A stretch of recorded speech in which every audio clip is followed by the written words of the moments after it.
Okay, everybody. I'd like to introduce you to my good friend Joanne Faulkner. And I prepared a little introduction for her today.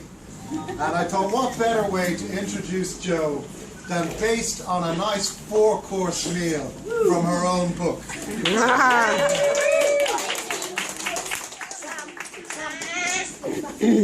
The entree, ladies and gentlemen, is a stomach calming tea.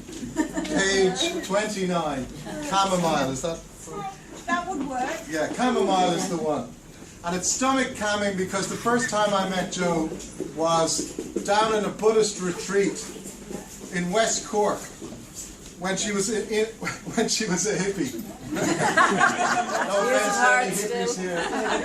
I love stereotyping.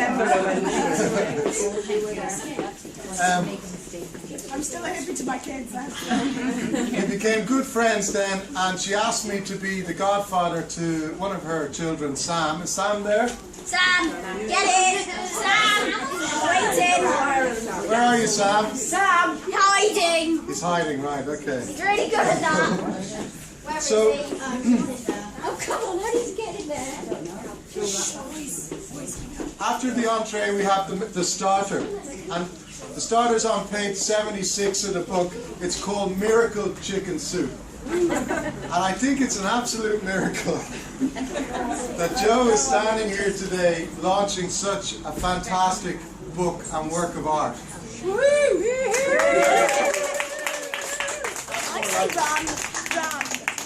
Considering that she has 3 young children to bring up, 3 boys to bring up as a single mom, she Marvellous. has time to be an artist, to paint all the wonderful pictures you see in the book, and not only that, but to put the book together and do cooking courses. I think that's a great testimony to the woman. Let's give her another round.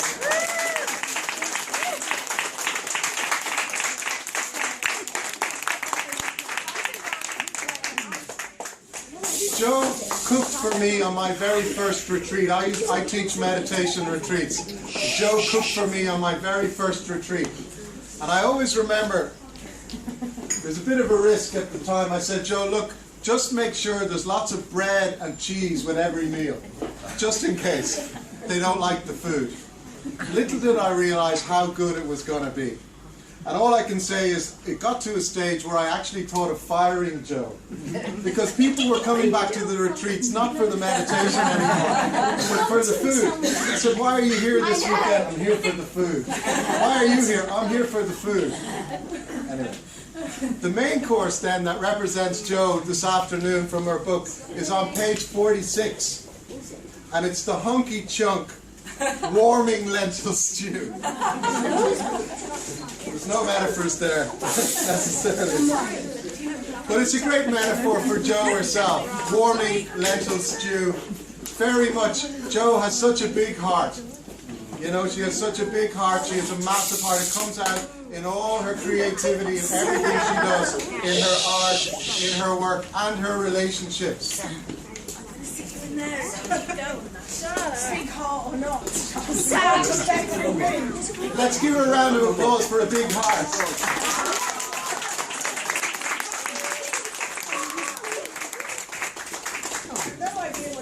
Before we go any further, we go to the dessert, which is always my favorite part of the meal. On page 152, there's an absolutely delicious orange cake that Jo makes. But I felt a little bit disappointed, and I couldn't find any chocolate in the book. Chocolate being one of my favorite foods. But apparently there is. It's the dark chocolate cookies. The dark chocolate I cookies. can't remember what page off the top of my head, but it's long, large intestine that they're full. And what I particularly like about Jo's cooking and her food is that no matter how much you eat, you always feel energized afterwards. Yes. It's incredible. People come to my retreats where Jo cooks and they stuff their faces, believe me. And they have desserts and they have everything and they're full of energy afterwards. How often do you see that? I think it's a testimony to the food itself that Jo cooks, but also to the type of cooking that she does. It's absolutely, I think this book in particular, can I have a copy of the book? Is there anyone who hasn't bought the book here today? Please leave! Leave! You haven't bought the book. Anyway, what's absolutely unique about this book is it's the only one I can find of its kind at the moment. It's a fantastic resource, particularly because it connects cooking to health so well. It really does. And people love that when they need some time out and they need some, to take some time for themselves to recharge themselves. Isn't it fantastic that the food that they get actually does that for them? You can eat this dish and it'll restore this part of your body. You can eat that dish and it's going to do this for you. I mean, it's absolutely brilliant. My only concern is that now she's a published author, she's an artist, she's a mother, I'll still cook for she's a yummy mummy, but she's not going to be available. I've forgotten She's not shred going to be rice. available anymore. Anyway, ladies and gentlemen, I think I've said enough now. Put your hands together and give a big round of applause to Ron Sutton.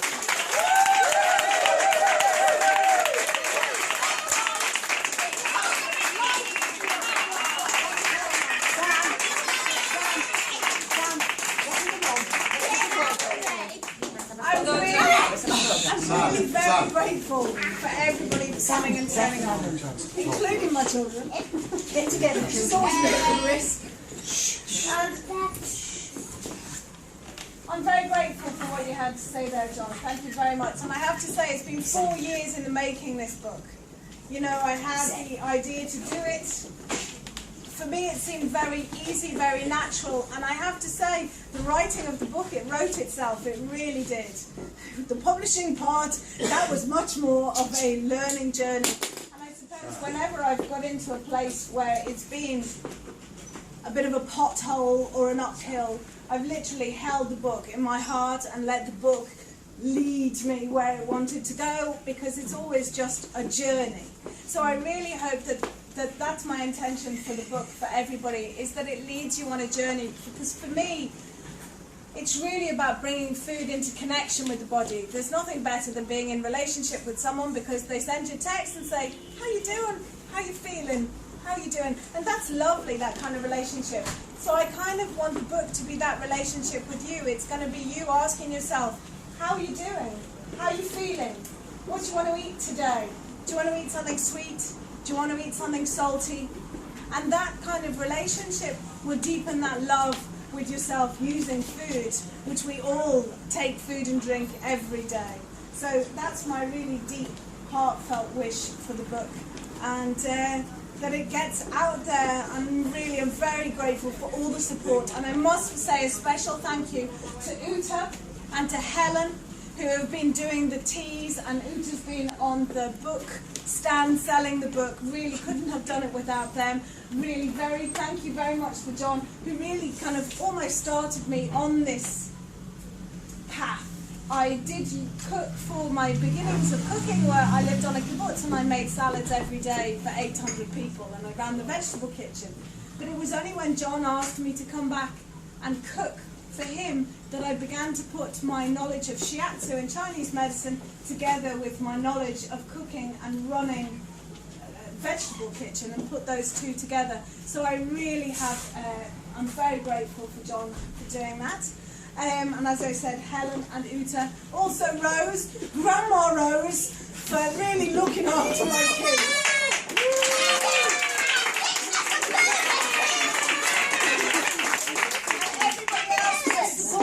And come to my cooking classes and bought the book and ate the cakes and said thank you. I'm really grateful as well. Thank you very much.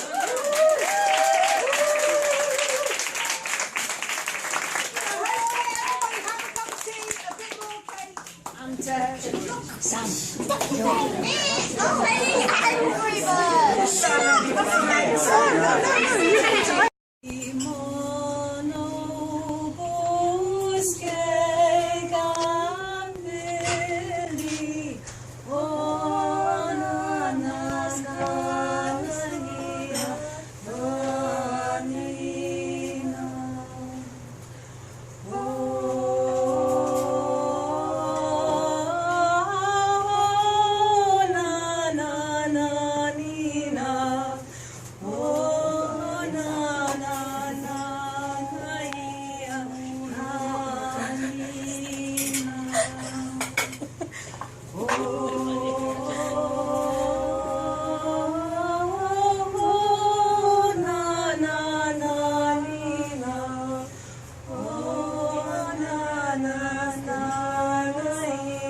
Hooray!